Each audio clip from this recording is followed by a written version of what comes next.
and welcome to Getting Candid with me, your girl Helen. Remember to subscribe to the channel and turn on the notification bell. You don't want to miss out on anything that we upload on this channel. Now, today the episode is slightly different from the usual because I think it's very inspirational. I'm chatting with a young lady who is a doctor, an entrepreneur, and a mother as well. I'm wondering how she manages to balance all that. But she's very inspiring, and you guys need to hear this. You need to stay tuned as I chat with Dr. Lulu on the other side. Welcome back. I mentioned that I'll be chatting with Dr. Lulu. Hi. Hello. How are you? I'm fine, thank you. How are you? Good. Thanks for having us in your home. Thank you. You're welcome. All right. First, what are your full names? I'm Luvinda Elina Matimba. Okay, cool. So now I want to know this young lady. She's doing so much with her life. Who is she? Where did she come from? Where did she grow up from? Just tell us a little bit about yourself. So I was born and bred in Lusaka, but I've lived also in Choma. So I did my primary school here in Lusaka, then I did my high school from grade 8 to 12 at Njase Girls School in Choma. And thereafter, I came back to Lusaka and did my university at University of Zambia, School of Medicine, Ridgeway campus. Okay, so I'm just thinking, with everything, people haven't even heard yet what you're doing. First, let me talk about medicine. What inspired you to say, I'm going to start medicine? So what inspired me to study medicine is my passion for herbal medicine, which is similar to medicine. Okay. So I think the problem is that everyone relates herbal medicine to witch doctors. Yeah, exactly. And I didn't like that because when growing up, I once stayed with my grandmother and I used to see when you're sick, they'll give you herbals, they'll give you natural things to take and you get well. I didn't like the injections and pills things. Yeah. But whenever you try and bring up that topic, people will relate it. No, it's just witchcraft. People don't know these things, dosages and all. So I said, let me study medicine. I understand how the human body works, so that even as I'm going to study plants, I know what chemicals are there. If I'm going to tell someone to drink something, I know what it's doing to the body, where it's going and things like that, so that I fully understand. I do it on a professional level. Okay. So it was like a road to my career. Nice. What I really want to do. Nice. So at least I'm happy to hear you say that, because most of the time when somebody is a doctor, an engineer, a lawyer, it mostly comes from because my parents wanted me to do it. So but I like that you it's just passion. So now, would you mind telling the people your age? I'm 25. Because I want this to make sense. Sorry. Yeah, 25. Yes. And you've studied medicine, and you're saying you've also studied herbal medicine? So I'm a certified aesthetician, okay, a cosmetic dermatologist, a herbal medicine specialist, and a medical doctor. 25 years of your life and you've done all that. How did you manage? There's 7 years of being a doctor. So what time did you have to study these other things? Okay, so I actually completed my medical degree this year. That's when I finished my 7 years. But these other ones, they are all certificates. So I just have 2 degrees, which is the degree in human biology and the degree in medicine and surgery. And then the aesthetics, the cosmetic dermatologist, and the herbal medicine are certificates. So I used to do them during my holidays. When I have a holiday, I travel to South Africa, I study aesthetics until I finish, and I finish the other 3 certificates earlier than medicine, actually. You must be very smart to be able to balance and pass in all that you're doing. But I'm just thinking, when you're in college, when you close, you're like, it's a relief, like, you want to rest. Let's rest. But then you went ahead and you were using that holiday to study other things. Did you have a social life? I do have a social life. I think what helped me is because, as I said, they were not very long courses. So I did them in the last 3 years of my studies. So I had the first 4 years to concentrate on medicine, because the first 4 years are really involving. You have to deal with a lot of books and all, but the last 3 years is more of practice. You practice in UTH, you go for ward rounds, and also when you close, at least there used to be that space, okay, when you can study. Okay, so I just said in my intro that you are an entrepreneur as well. Just tell us about your line of business. So I'm the CEO of Shape Up Health Shop and Maharati Laser Clinic. The businesses are related. We do similar services. It's just that at the health shop, we sell products. And at the clinic, they'll do a treatment. So we do skin care. And under skin care, we have skin brightening, skin lightening. We have removing black spots, stretch marks. And when you go to the shop, we have products for those things. If you go to the clinic, we have a treatment for such things. And we also have healthy stuff. So it's more of nutritional, weight loss, weight gain, enhancing the shape, and also flat tummy. We also have supplements for the common diseases like BP, which is hypertension, diabetes, which they call sugar disease, and arthritis, most of these common ailments. Okay, so you just talked about, I'm thinking weight gain. Most of the time I see people say, I want to lose weight. Do you actually have clients who come to say, I want to gain weight? So actually, what motivated me to choose the line of business that I do, because quite all right, the common motivation is money. Yeah. Yes, I needed the money. But what made me choose the kind of business I do is because when growing up, I used to be very, very skinny. And I always used to be bullied. Yeah. So you find you're just playing with your friends and someone will say, Kadayonda, you're slim. Like you're just playing and then your mood will just die. So actually, I used to want a lot to gain weight. I would walk in a pharmacy and tell them I'm asking for any medicine that will make me gain weight. Yeah. But I never found. So it took time until in my 4th year, I tried something that worked. And the time I decided to start business, I'm like, okay, I used to struggle with this thing. I'm sure there's one person out there I can help gain confidence like I did, because I wasn't confident. I wouldn't go in public places. I wouldn't wear certain things. But after I managed to get the body that I want, I was so confident and I was happy with myself. So I wanted to help someone out there. So it's still up to now my stronghold in business, weight gain and enhancing the shape. Wow. Yes. That's nice. That's very impressive. So how's the market in Zambia? Is it appreciating? Do you have competition? Or you don't have maybe any competition? Maybe you're the only one. So I think the businesses, I started in 2018. That's when I opened my first store in Kabwata. And we now have 6 branches. We have in Livingstone, Kitwe, Kabwe, and 2 in Lusaka, Kabwata, and North Mid. It's growing pretty fast. You might think I don't have competition, but I have a lot of competition. And I think what has helped me stay on the market is that my products market themselves. So me personally, people will see me and like, this is not how you wear. How come you've changed? And I'm like, oh, this is what helped me. You can come and purchase. So half of our clients, we find them on social media platforms, and half we find them from referrals. So people see results from other people and they come. So I think the only way to beat competition, number one, is have things that work.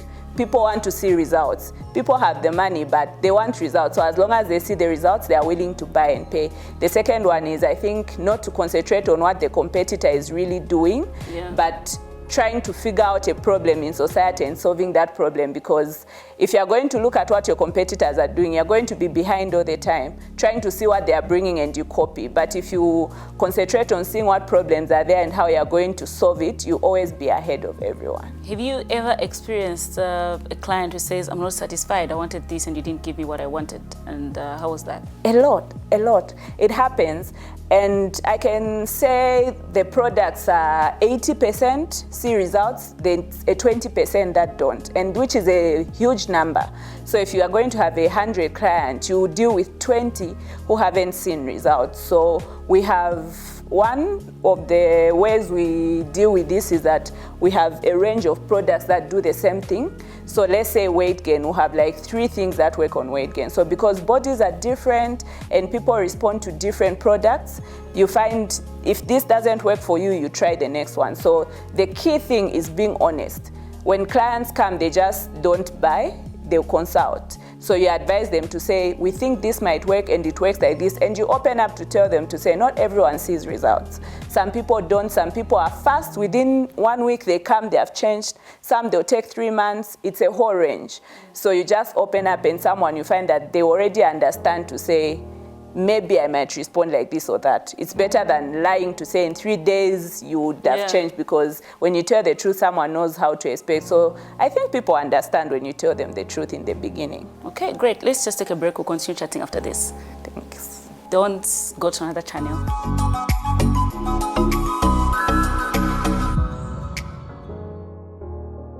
Welcome back. I'm still chatting with Dr. Lulu.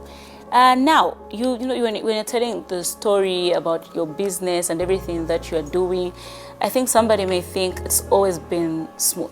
Has it always been smooth, or maybe you also there's sometimes like, I think I should just give up, it's not gonna work?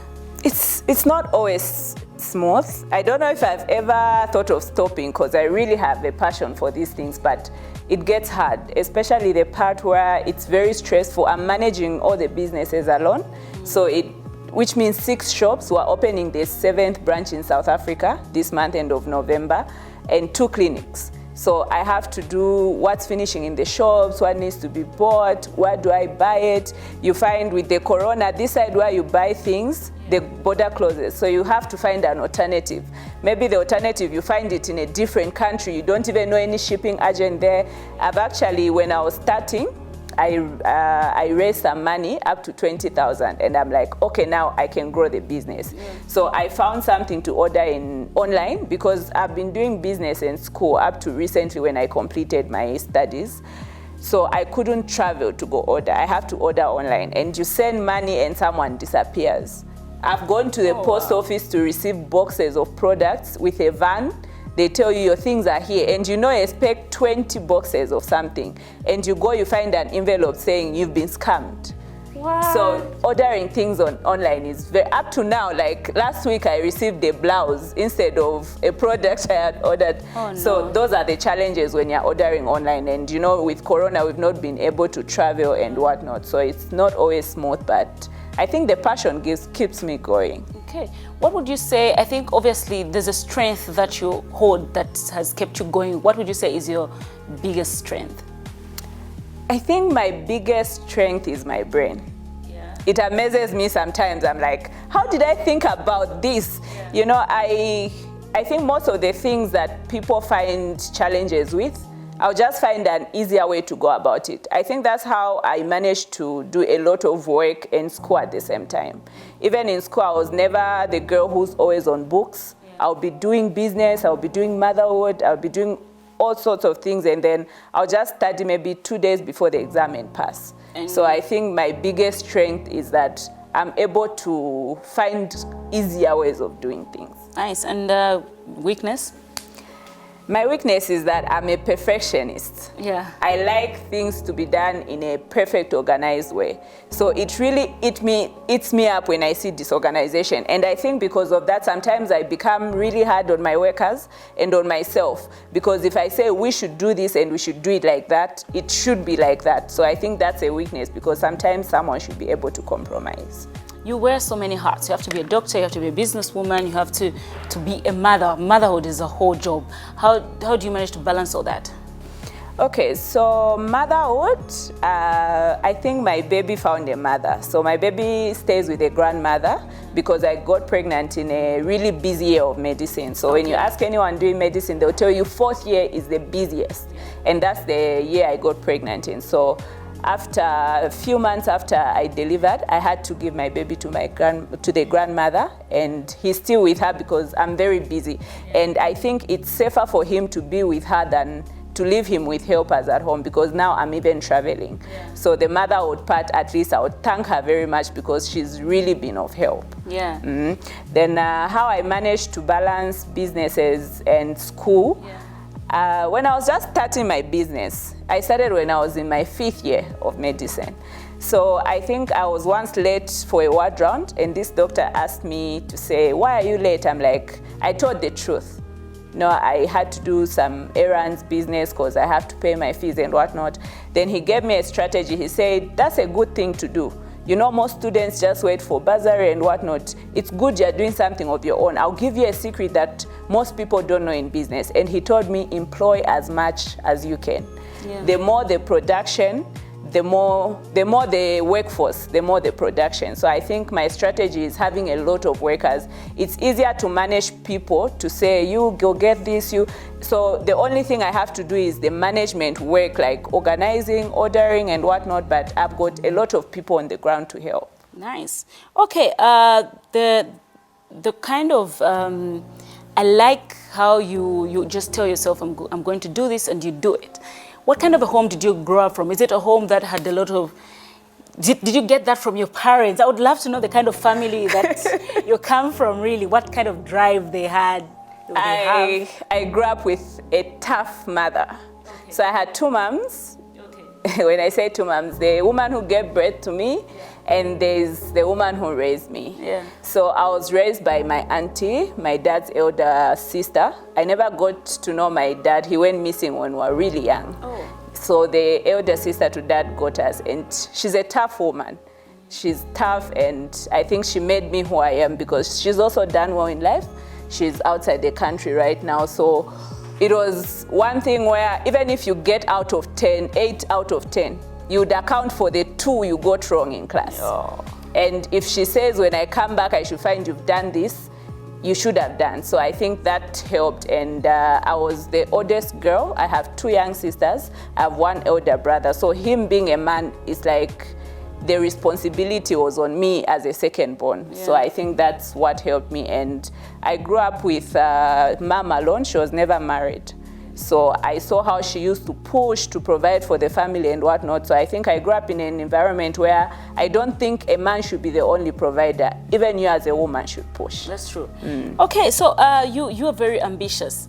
I would love to know if you can share with us, if you want to, your plans, future plans in the next 5 years. Where are we seeing Dr. Lulu? So in the next 5 years, I think I'm already doing things I've got a passion for. So the businesses still need a lot of touch-ups. So for the shops, there is still a lot of products I would want to stock. There's a lot of things that people ask for. So just growing the businesses, opening more branches where people keep calling. And I've now got an opening for international market. Mm-hmm. So I'm already opening South Africa. I think we'll need to open Botswana, Namibia, and these other neighboring countries. And for the clinic as well, we only have almost half of the treatments that laser clinics usually do. So I still have the job of bringing all these other treatments. And I think in less than 2 to 3 years, I want to start studying plastic surgery, which are things I already do. Yeah, that's like shaping, flat tummy. So I think surgery is like very healthy because you don't have to take something in. So instead of people traveling abroad to do those things, I want to bring it in the country. I hope to do that. Beautiful. That's beautiful. So just remind people of your businesses, where they are found, what you do, so in case somebody wants to get in touch with you guys, where can they find you? Do you have the numbers they can call, the social media platforms that they need to follow? Maybe, but they can see them down, but maybe you can just say it as well. Okay, so the businesses, the first one is Shape Up Health Shop, where we do with sexual health, we do weight gain, weight loss, flat tummy, enhancing the shape. We also have supplements for the common diseases. And the laser clinic, we do treatment for stretch marks, skin care. We do remove skin tags, moles. We do glutathione injections, and some of them, I'll put them on the posters on the screen. Nice. Okay. Thank you very much. And where are you found? So Shape Up Health Shop, we're in North Meat, in Lusaka, and in Kitwe, we're found in Kana East. Then the Shape Up Health Shop, we have 6 branches. We have 2 in Lusaka, which is Kabwata in North Mid. We have in Kabwe, in Livingstone, and in Kitwe as well. Okay, so now let me get a bit nosy. You are busy. I want to know if you're dating. Okay, I've been seeing the same man for the past 6 years. Wow. And he's been very supportive. This is the man who was paying my fees. I got independent at a really young age. Yeah. I moved out of my parents' home at 19 years because of the toughness. Yeah. So I wanted to be independent. And from the time I was 19 years, he's been by my side. He paid my fees. I was 100% bursary, but everything else that I needed, I was driving, I was comfortable. Yeah. So up to now, that's the person I'm with. Nice. That's nice. I'm glad that I just wanted to make know sure that I have a social life. Yes, to make sure that you have a social life. What do you do in your spare time? I travel a lot. So the advantage is that the kind of work I do, like organization, I can do it on the phone and on my laptop, doing orders and things like that. So the world is digital. Someone deposits for you money, you buy online, things come, you send someone to get to the shipping company. So I'm able to do it outside my house. And at least per month, I have to travel. Livingstone, Dubai, Durban, and I do it locally most of the time. So I'm always traveling. Good. At least that's how I stay sane. Nice. Now, there's a young person out there right now watching us and thinking, I want to achieve that. But, you know, there's always, we fight ourselves in the brain, like, I can't do it, it's too much. But what can you tell that young person? I just want you to look into that camera and just talk to that young person who is inspired by you and maybe would love to take, maybe not exactly medicine, whatever career they try to choose. Okay, so the first thing I would advise someone out there who want to make it in life is, seek ye first the kingdom of God, and everything else will be added unto you. So I think the first thing is put God first, because it's possible you might be intelligent and thinking about something. The moment you're about to start your plan, the devil just comes and washes it out. So I'm a strong believer, and I think one of the things that have helped me to grow in business is, one, giving in church, paying my tithes, and I think the blessing also comes from the prayers that I give. You know, my man of God, Pastor Chole, always encourages young people to, before you even work hard, you pray so that God guides you. Even in school, I think one of the reasons why I never found myself to study very much would be taught how to study and to pray so that God helps you. What you studied comes. So the first thing is to pray and put God first. And the second thing is to have goals. Have weekly goals, have monthly goals, have yearly goals. You can't just be doing things randomly. You have to organize yourself. What do I want to do? How will I do it? And also, if those goals don't go according to plan, you have to, there's no time to sit down and regret and cry and be sorrowful. You have to reset the goals. Okay, this that I planned did go out of, according to the plan. What next am I going to do, and how am I going to do it? And always ask for help. There's no one who's good in everything. So if you think you're not good enough, you ask for people to advise you. Be open to criticisms, advice, and things like that. And I think that's it. Thank you so much. Thank you. You had a good time? Because I did. I had a good time. I did, though. This is my first time behind the camera, so I was very anxious. I actually never thought I would manage. You did well. You did well. Thank you. Alrighty, so this has been your girl Helen. I was chatting with Dr. Lulu. I really hope you guys have been inspired, because this is a very inspiring story. Firstly, she's a lady, she's young, and she's done so much, and she's still going to achieve a lot more. So just keep pushing your dreams. Remember to like, subscribe, turn on the bell. You don't miss anything. Bye-bye. And share. Yes.